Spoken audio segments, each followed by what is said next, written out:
These were the result of my study as a painter and also from my studies in art history and painting history. The gesture has an interesting place in the study of painting.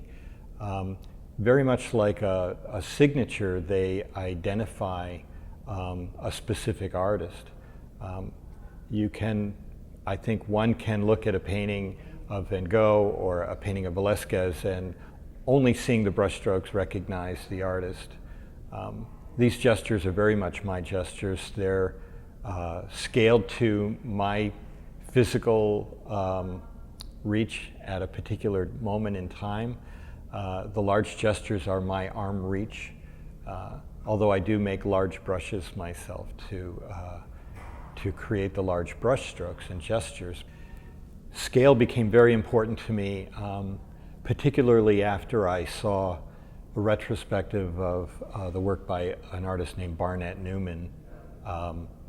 Scale for me, for these paintings, is important because I wanted very much to have the viewer have a relationship with the painting. And I find when the paintings feel very big, that the viewer's relationship is more intimate. You are inside the painting. And when a painting is very small, I find myself feeling outside the painting, looking in. Painting is pretty much a figure ground situation. The canvas shape, or the canvas being the ground and the painting on it being the figure. I found that problematic for a number of reasons. I didn't like the shape of the rectangle. I didn't like the historical reference to a door or window or mirror.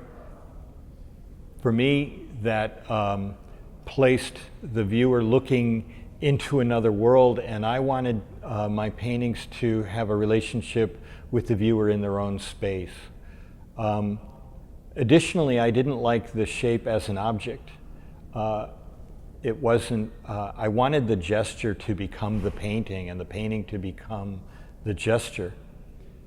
Also, when a painting is within a rectangular frame, typically the dialogue or the conversation within the painting all takes place within that shape, that rectangular shape.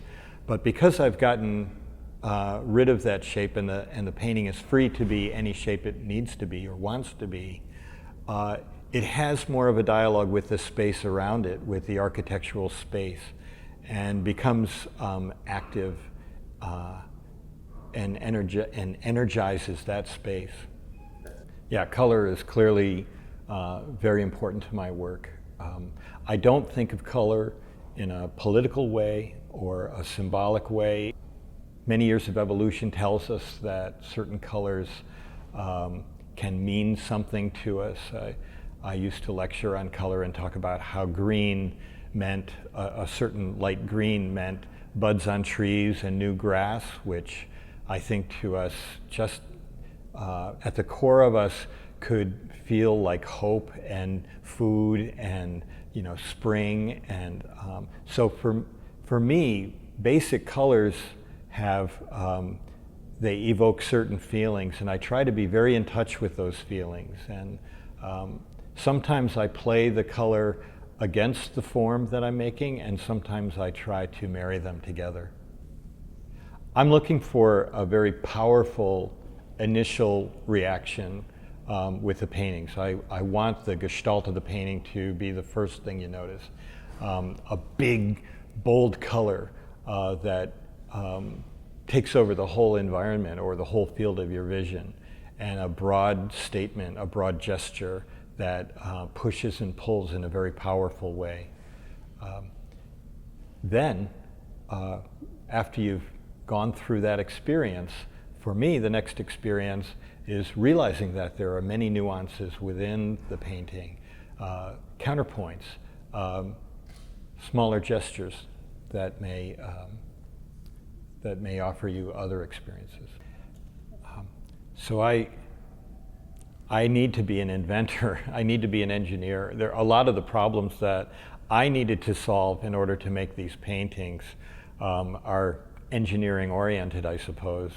It's interesting. I was trained to be an oil painter, and a traditional oil painter. I studied with in the academy at the Art Students League mostly. But when I came up with the concept of making these paintings, it was a very long, difficult process to learn how to make a painting like this. The materials wouldn't hold up. I couldn't afford to make paintings like this with oil paint or the acrylic paint that you might get out of a tube. Some of these paintings require over 20 gallons of paint. I struggled with some early processes as a student. I worked at a boat building company in Michigan, and we used epoxides, and I tried to make some of these forms out of epoxy. It worked for the small paintings, but for me, they corrupted the color. They were very brittle and they were very heavy, but also as they cured, sometimes they overheated and caught fire. So I abandoned that, and it took about 7 years to really learn how to make the paintings the way I'm making them now. They're extraordinarily light. I use microbubbles to make them stiffer and lighter. I make my paintings on the floor. I make all my paint, and I make my brushes. I make everything from scratch, but I don't buy anything that I use at an art supply store. Yes, so I make everything myself from scratch. I make my paint from scratch, and I make my brushes from scratch. The brushes, some of them are 6 feet long. I have an 8-foot wide brush that I can't wait to get wet. I haven't used that one yet. I make the brushes out of a lot of different materials. Sometimes I use materials from mops or dust mops that you would use on an industrial floor, or I use brooms. I almost never use painter's brushes. I've used old sweaters, and sometimes I make paintings just using my hands. But it's very physical making these paintings on the floor. I don't put handles on the brushes. I'm down on my knees on the floor making these paintings, and at the end of the day, I'm totally exhausted and sweaty and very, very tired. Yeah, the creation is very much like a dance performance. I'm extending my body to the maximum, and it's moving through a very heavy, viscous fluid.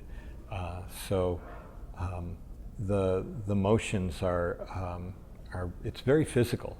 It's a very physical act to make these paintings, because I want the paintings to engage the viewer in that way too. I'm hoping that my dance invites the viewer to dance. I want these to be the mark of the human hand, of a human being. I'm kind of put off by so many images being seen on a computer screen or digitally. I wanted to create something that celebrated humanity, actually. So I like a work of art that is going to be intimate and permanently record the mark of a human hand.